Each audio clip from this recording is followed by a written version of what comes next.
दिया बेजोड़ा हो। Minus plus एक साथ में साटा के अंग अंग तुर देला मोरा हो। लाहे लाहे बथता रे दर्द ना होता रे माथा भइले बाटे फेर। ए राजा तनी जला दिले आदि गाँव वाला सरस के तेल। ए राजा तनी जला दिले आदि मोलेला कमरिया में तेल। ए राजा तनी जला दिले आदि हर ला दिना काल लबर लबर कइले बाई।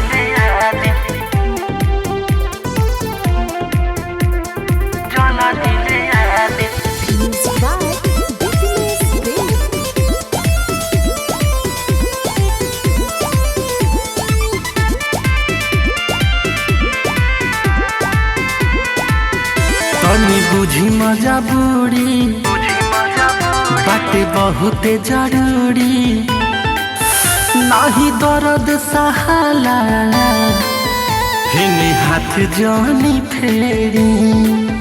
तनी बुझी मजा बूढ़ी बाटे बहुते जरूरी नाही दर्द सहाला हिने हाथ जानी फेरी।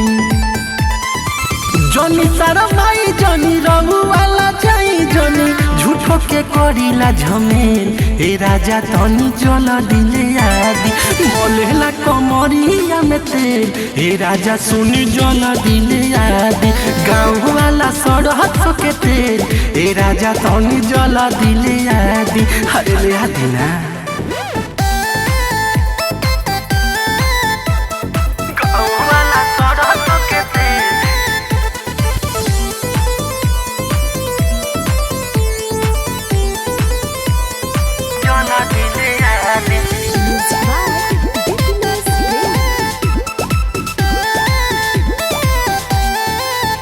बड़ा होता गुदा गुदी शुद्ध बाटे अमरूधी जनी धरिया का बारी लागे झूला में से कूदी।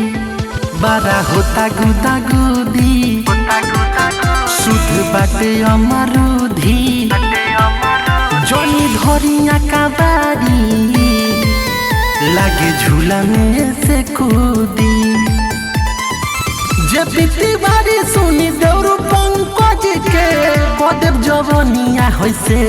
ए राजा तनी जला दिले आदि मोलेला कमरिया में तेल।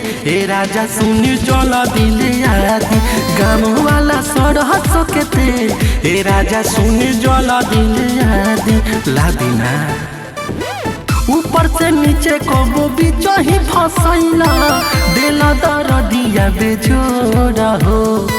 माइनस प्लस एक साथ में साटा के अंग अंग तुर देला मोरा हो।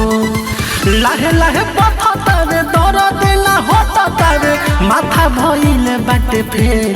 ए राजा तनी जला दिले आदि गाँव वाला सरस के तेल। ए राजा तनी जला दिले आदि मोलेला कमरिया में तेल।